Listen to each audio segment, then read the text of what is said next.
क्या नाम हुआ आपका? मेरा नाम दयानंद है। जी हम छोटू कुमार का मामा है। जी ऐसा बात नहीं है जो चोरी करने आया। जी चोरी करने का इसमें क्या बात है?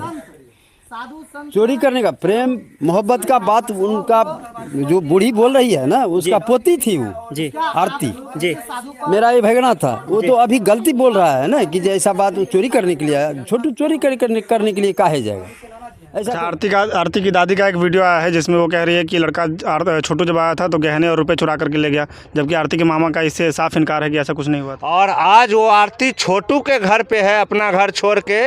और उसके छोटे भाई वाले का आपने वीडियो भी देखा होगा कई बार, मैं जाके मिला भी उनसे। वो बहुत रिक्वेस्ट कर रहा है कि आरती दीदी चले आओ, आरती दीदी चले आओ, जैसे हम लोग थे वैसे रहेंगे। लेकिन वो बच्चा है, नासमझ है, शायद उनको पता नहीं है कि आरती ने जैसा काम किया है और जिस तरह के आचरण की प्रस्तुति आरती ने अपने मामले में दिखाई है, उसके बाद अब उससे आरती कभी नहीं मिलेगी, और मिलेगी भी तो न्यायालय में मिलेगी। और उसके बाप का, उसके भाई का, उसके जीजा का सीधा सीधा दुश्मन बन के मिलेगी, बहन बन के। अब आरती दोनों भाइयों को कभी नहीं मिलने वाली है। नमस्कार, यूट्यूब और फेसबुक पर आप देख रहे हैं खबर 247। अररिया के रानीगंज प्रखंड क्षेत्र के रहरिया का जो मामला था आरती और छोटू का, उस मामले से एक सामाजिक क्वेश्चन है आज कि जिस बहन के लिए आज ये पर्व मनाया जा रहा है, भाई और बहन के लिए रक्षाबंधन, उस पर्व के मौके पर भी फालतू के केस में एक लड़की का भाई जेल में बंद है। देखिए, ये तो आप लोग मीडिया वाले हैं, कुछ भी कह सकते हैं, कहीं भी की कहानी को कहीं भी जोड़ सकते हैं। फालतू में बंद नहीं है, वहाँ पर बहुत बड़ा कांड हुआ था, एक आदमी की मृत्यु हुई थी और उस चक्कर में बंद है। फालतू आलतू में कोई कहीं बंद नहीं होता है। और रही दूसरी बात कि ये रक्षाबंधन है, आज मैं अपनी तरफ से तमाम जो दर्शक हैं हमारे, उनको रक्षाबंधन की हार्दिक शुभकामनाएँ देता हूँ।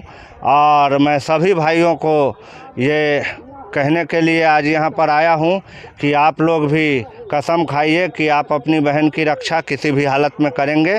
और रही बात अररिया के रानीगंज के छोटू आरती प्रकरण के बाद जो उनके दोनों भाई हैं, रमाकांत और एक और भाई है उनके, तो दो भाई जो हैं उनके लिए आज का रक्षाबंधन कैसा होगा। तो सबसे बड़ी बात है कि जिस बहन का रक्षा करने के लिए भाई कसम खाता है और अपने हाथ में रक्षा सूत्र बंधवाता है कि मैं ये रक्षा सूत्र बंधवा के वचन देता हूँ तुम्हें कि मैं तुम्हारी रक्षा किसी भी हालत में करूँगा।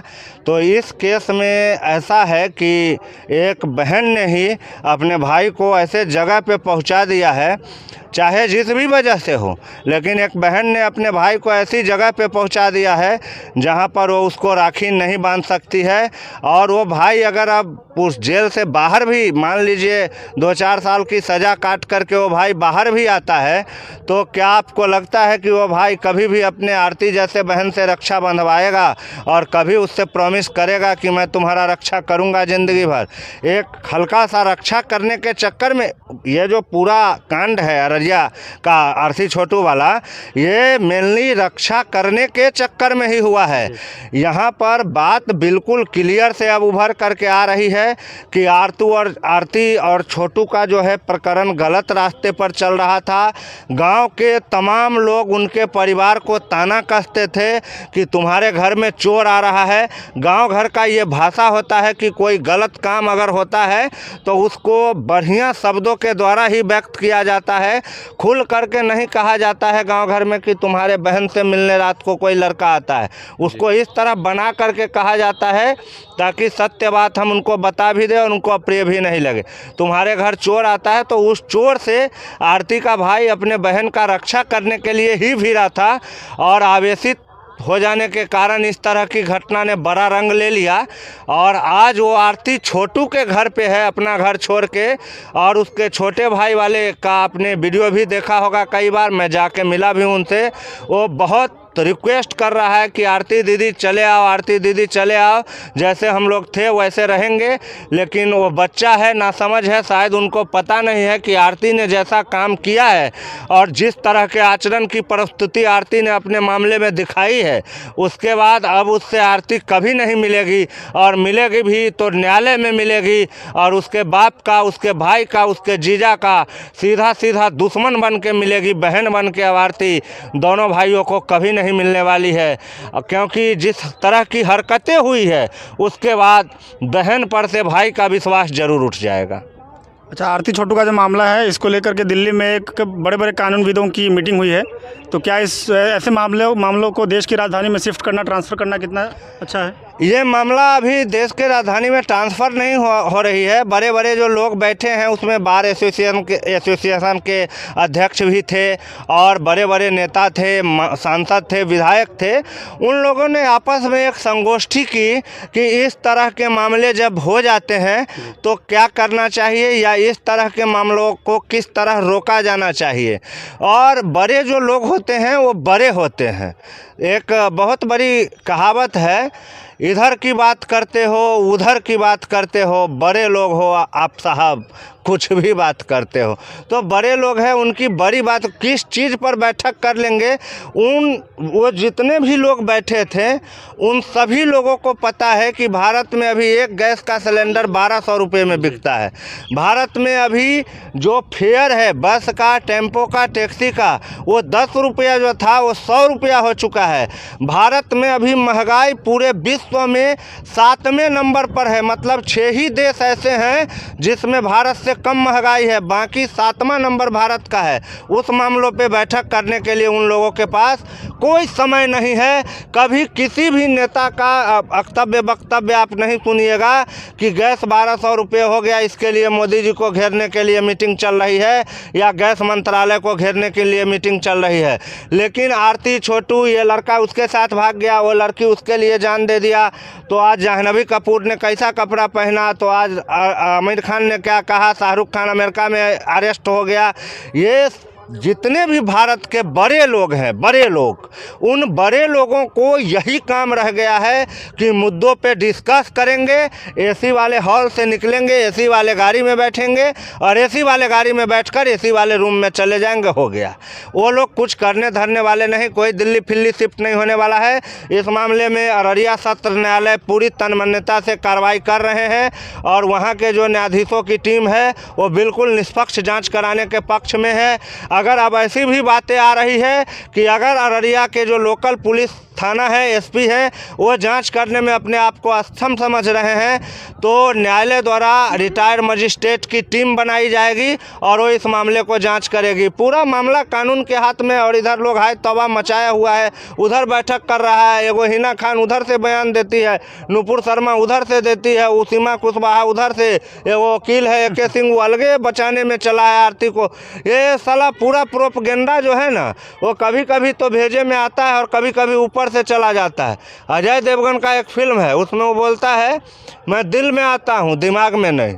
तो ये जो मामला है ना, कहीं आ ही नहीं रहा है। तो वो लोग बैठक करते हैं, करने दीजिए, वो सब अपना जॉब है उनका, टाइम पास कर रहे हैं। अच्छा, उस मीटिंग में जो निर्भया केस के आरोपियों की तरफ से वकालत किए थे और हाथरस में जो गैंगरेप कांड में गुनहगारों की तरफ से वकालत किए थे, वो भी शामिल थे। भारत एक ऐसा देश है जहाँ पर प्रधानमंत्री तिरंगा बेच रहे हैं, आपको भी मालूम है, तिरंगे की कालाबाजारी। प्रधानमंत्री यूरिया खाद खा जाते हैं, प्रधानमंत्री DAP खा जाते हैं, मुख्यमंत्री और मुखिया लैट्रिन खा जाता है। भारत ऐसा देश है। तो वहाँ पर भारत में जितने भी कुकृत्य करने वाले लोग हैं, जितने भी खराब कर्म करने वाले लोग हैं, उनको विशेष रूप से दर्जा मिलता है। आखिर एक बात बताइए, निर्भया कांड में जो दोषी का वकील था, वो जैसे ही केस हारा उससे वकालत की डिग्री वापस क्यों नहीं ले ली गई? इतना क्रूर कांड पूरा दिल्ली ने लाइव देखा था। क्या AK सिंह ने नहीं देखा था? मैंने आपको पहले भी कहा है कि अगर दिल्ली सुप्रीम कोर्ट में वो एक भी केस लड़ा है तो बता दीजिए, और लड़ा भी है तो जीता है तो बता दीजिए। क्योंकि ऐसे मामले, जिस मामले के लिए कोई वकील तैयार नहीं होगा, वैसे ही वकील लोग को वैसा ही केस मिलेगा जिस केस को लेने की आज अगर कोई लड़का LLB करके गया होगा ना दिल्ली में प्रैक्टिस करने, वो भी निर्भया के दोषियों का केस नहीं लेगा, क्योंकि उसके सीने में भी दिल है और वो भी मानवता जीवित रखेगा कि इतना खूंखार अपराध करने वाले के सपोर्ट में हम कैसे लड़े। लेकिन यहाँ नहीं, यहाँ बात सिर्फ इतनी है कि कोई नहीं पूछ रहा है तो कोई तो पूछ रहा है, बस वही बात है, इसलिए वकील हो गए हो। अच्छा, आरती की दादी का एक वीडियो आया है जिसमें वो कह रही है कि लड़का छोटू जब आया था तो गहने और रुपए चुरा करके ले गया, जबकि आरती के मामा का इससे साफ इनकार है कि ऐसा कुछ नहीं हुआ था। देखिए, ये जो है आरती के दादी का बयान, ये दबाव में उनसे दिलवाया जा रहा है ताकि देखिए केस का एक फोरम होता है कि क्या बोल दीजिएगा तो उसी धारा में आपको सज़ा कम हो जाएगी, और क्या बोल दीजिएगा तो बिना धारा के भी आपको मृत्युदंड हो सकता है। तो इस तरह की बातें उनसे बुलवाई जा रही है। हालांकि छोटू की दादी ने क्लियर अपने पहले के स्टेटमेंट में कर दिया है कि आरती और छोटू बहुत ही गंदा हालत में बाथरूम में पकड़ाया था, जिसके बाद दोनों के साथ मारपीट की गई थी।